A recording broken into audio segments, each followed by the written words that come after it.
I know it's a difficult situation for everyone present that day, and I deeply regret my actions. YouTuber Erik Conover built his name on luxury tours and viral videos, but now he was in court for something far more serious. New Hampshire police say he hit an officer and sparked a miles-long chase. And now, in a dramatic courtroom turn, Conover has entered a new plea and has learned his fate. Welcome to Sidebar, presented by Law&Crime. I'm Jesse Weber. Look, while I have this platform, I've got to tell you about something else that I really care about. It's nutrition, okay? If you ever look at the bag of chips, like a nutrition label on a bag of chips, I think it would scare you. Seed oils, dyes, MSG. It's more like a science experiment than a snack. Here's the good news. We got Masa, okay? Masa's mission, bring real food back. Tortilla chips made from just 3 ingredients: organic corn, sea salt, and 100% grass-fed beef tallow. There are no seed oils, there's no mystery ingredients, they're crunchier, they're tastier, and they're more satisfying than other chips. But the best part is, you actually feel good after snacking. There's no bloat, there's no binging. I love this habanero flavor. I've been eating it a lot. I'm actually hungry. I didn't eat today, so just allow me.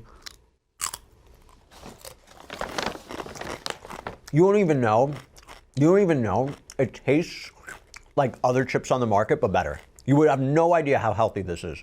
Now, I'll also tell you this much, and I'm not gonna be eating throughout this whole thing, but if you love Masa or know about Masa, Van Deep crisps, okay?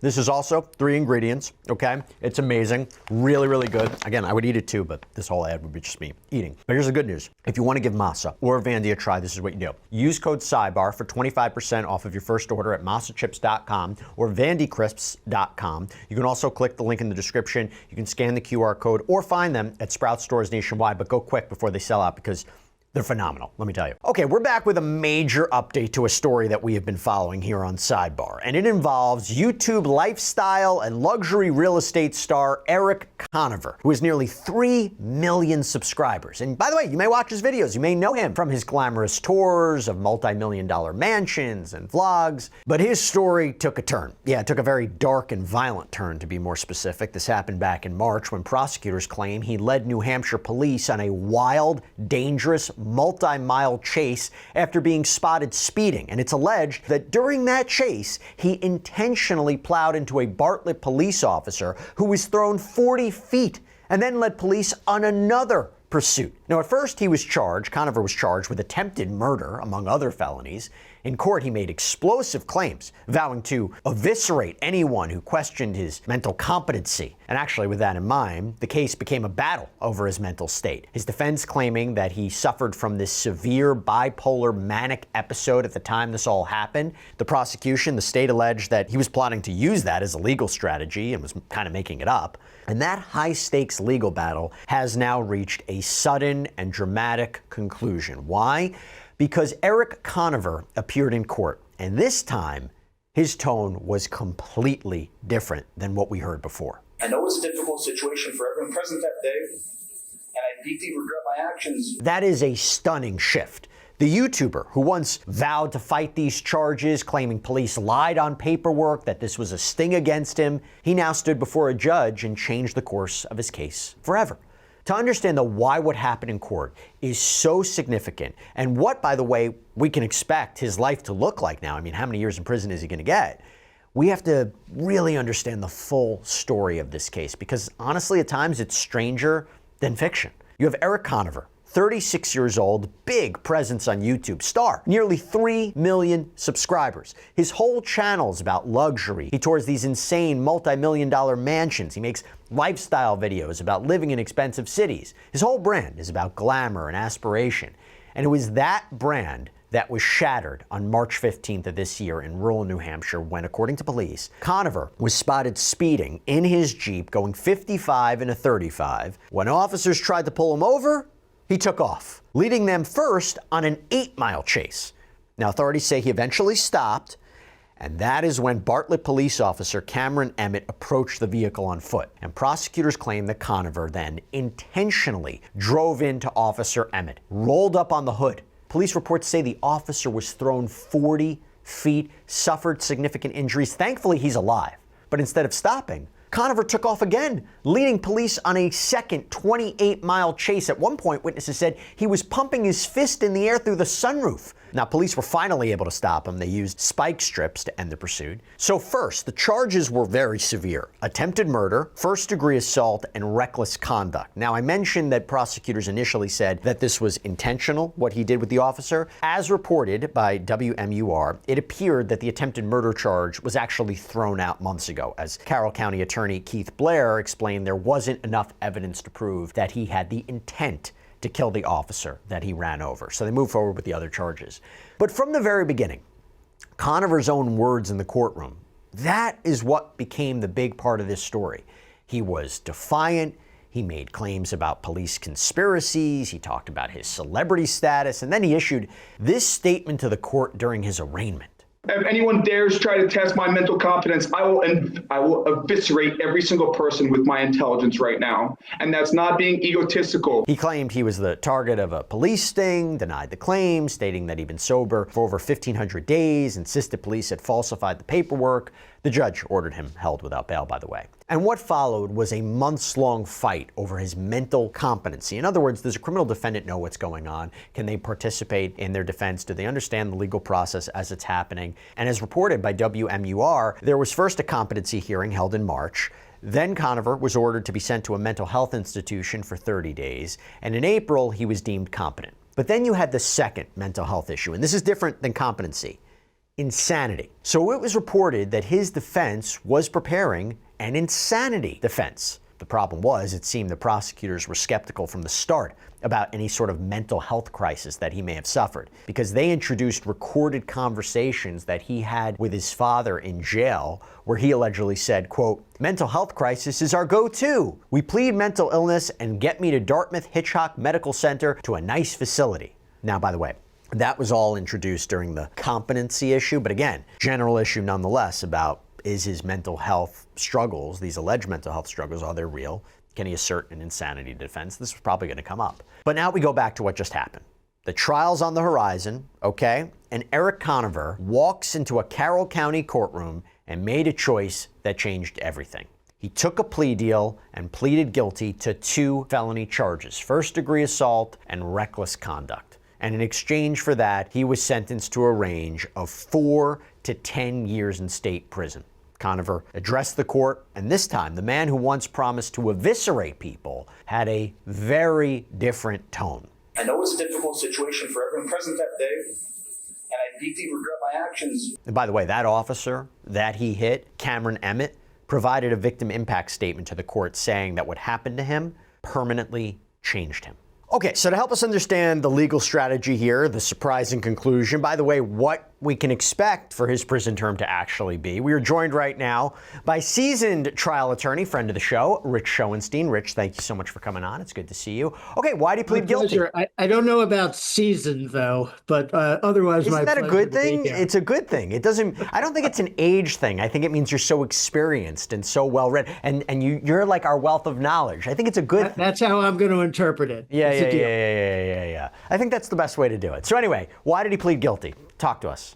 Well, I think he pled guilty because the case against him was so strong. He didn't have a chance prevailing at trial. And as we know, you know better than anyone, Jesse, when you take these cases to trial and you lose, you get punishment that's much worse than if you plead guilty, right? Because the system wants people to plead guilty, wants people to avoid going to trial. And so there is some benefit to doing that if you feel like you have no chance. Yeah, and I'll get into what the potential prison sentence could be now, but there is a shift here. There is a shift in the strategy. I mean, for months, the defense seemed to have been building up this mental health issue, right? It was a case first around competency, and then it was potentially an insanity defense, 2 different things.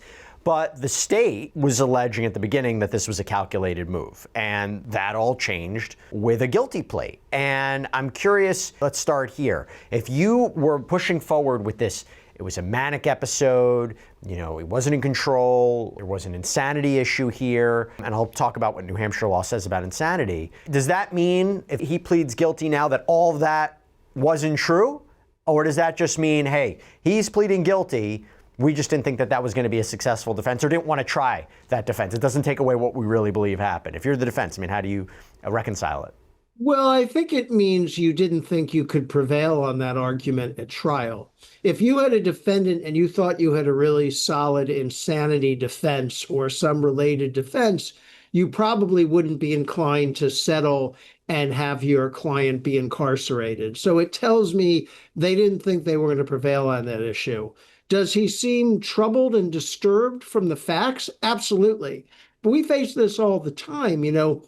To me, somebody who would do what he did seems at a minimum imbalanced. When does that become insane to the extent that it would be a defense in a criminal case, right?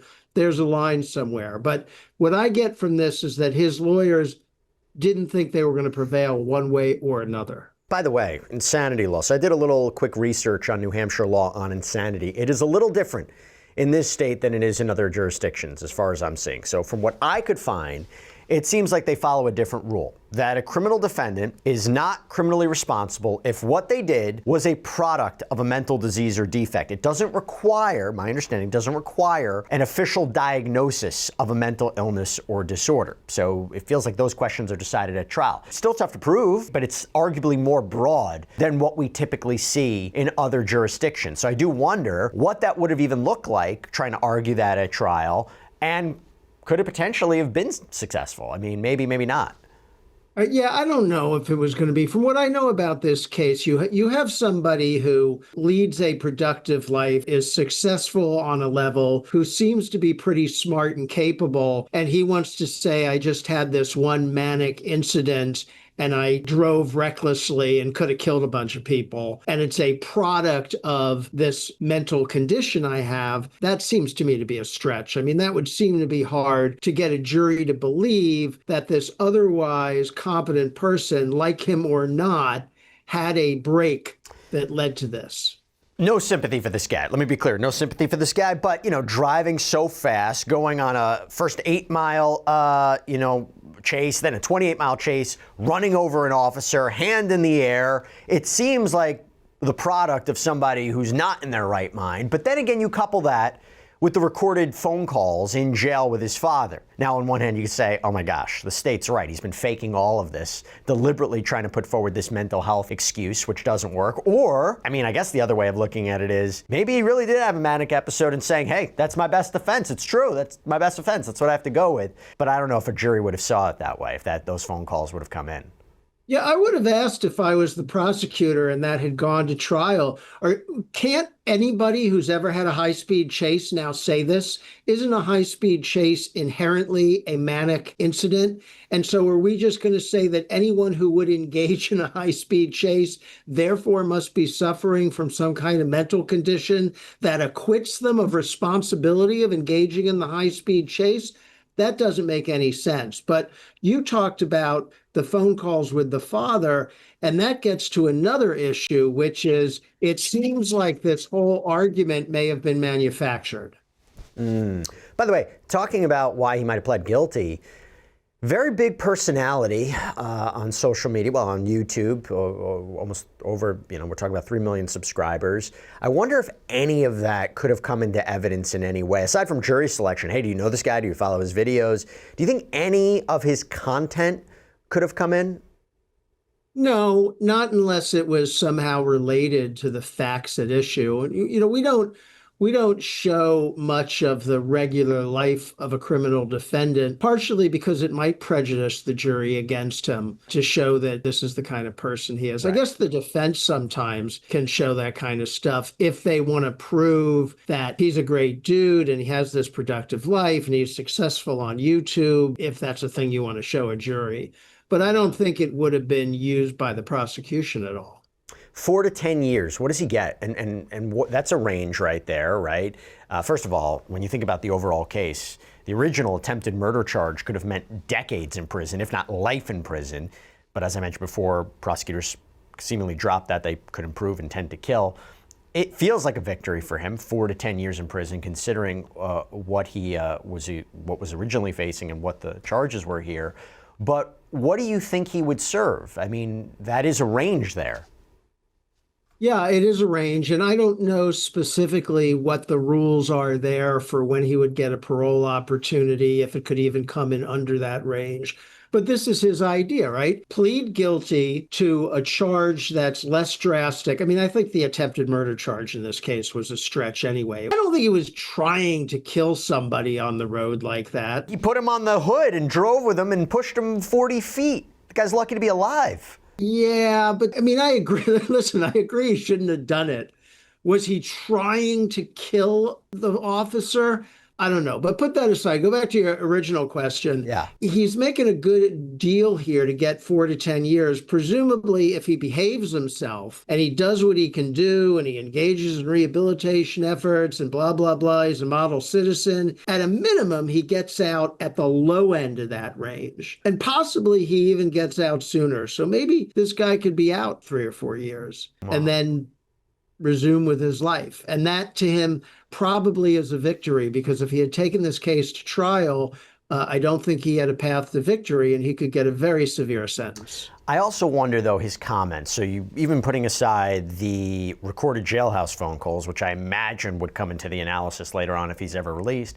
But we had these two versions of Erik Conover in the record. The one who vowed to eviscerate the system, said that this was a plot against him, that there was false records against him, and then the one who stood in court expressing regret. And first, for a judge weighing a sentence, I did wonder, let's start there, how much does that affect, if you have a defendant who is acting one way and then apparently showing remorse another way, is that why you saw the 4 to 10 range? And I wonder if that affects whether he gets the lower end or the higher end.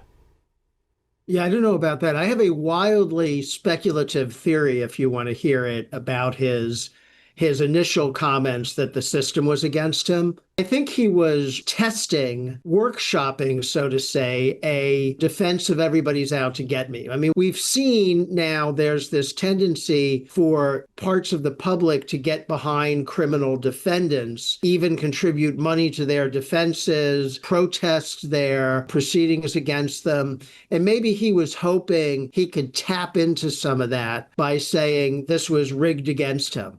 You mean like followers showing up to the courthouse? Yeah. Exactly. Yeah. Maybe he thought he could be the next Karen Reed, by way of example. And simply nobody bought it. Nobody was interested, I should say. And so he dropped that. And he went with a new strategy, right? He tested that strategy. That didn't work. He thought about an insanity strategy. He didn't think that could work. Right. And so he fell on strategy 3, which is plead guilty, get the lowest amount of punishment possible, and get this over with. I mentioned it before.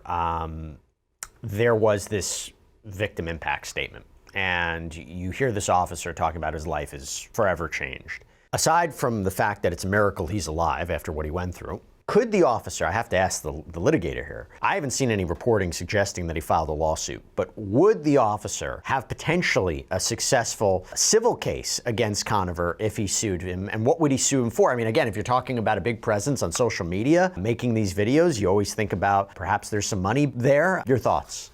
Yeah, I would. I mean, why not sue him for hit and run, right? Just like you would, just like anybody would if a car ran into them and carried them on the hood and injured them and ran off. If that just happened to you out on the street, you would sue that person. And you would hope either that person has some dough or there's insurance. I mean, if the guy has auto insurance, I'm not sure if the insurance would cover this, but I would think that officer ought to pursue civil remedies. I don't see why not. I don't think being a police officer would negate his right to that. And so, yeah, that's a good idea. I hadn't thought about it until you just mentioned it, but I think he should look into it.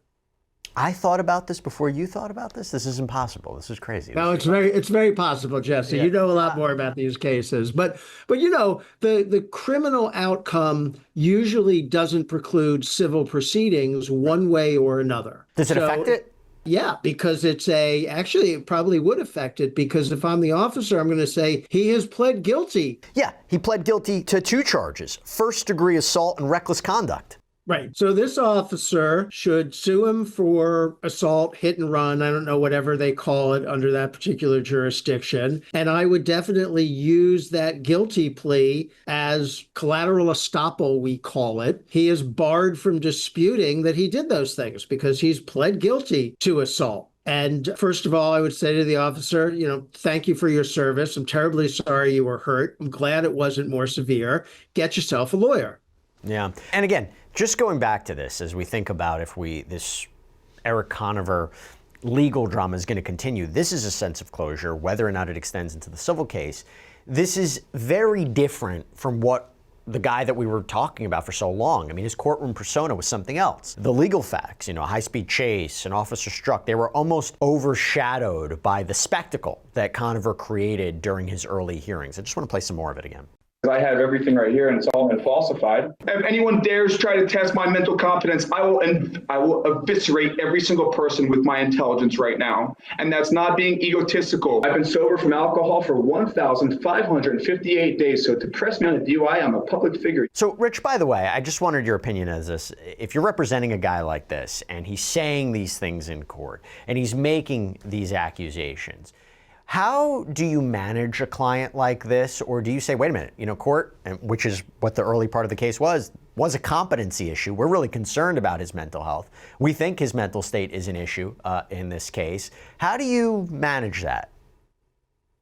Well, those are two separate issues. The competency issue is a very serious issue that you have to take to the court, and they have to get somebody appointed who can determine his competency. Because if your client's incompetent, it means they're not even competent to work with you on mounting the defense. And that's the heart of the problem. They're not able to participate in their own defense, and that has to be sorted out. But let's assume now we have a competent client and they're simply disagreeable, loudmouthed, opinionated, victimated, all of that stuff. You try as hard as you can to get your client to shut up. You try as hard as you can to tell your client anything you say can be used against you, and it continues, right? Anything you say will be filmed, it will be used against you. But there's a problem in a case like this where you have a client who only exists because they have a voice in the public. I mean, this is somebody whose job apparently is being on YouTube. They expect to be heard. They expect to comment on whatever's happening, and they don't want to stop just because there's a court case. And that's very hard. You have to really try to work to convince the client that a court case is different. All that matters is what that jury decides. Stop trying to persuade the public. Stop saying things that are going to come back to haunt you. Let us win this case, and then you can say whatever you want.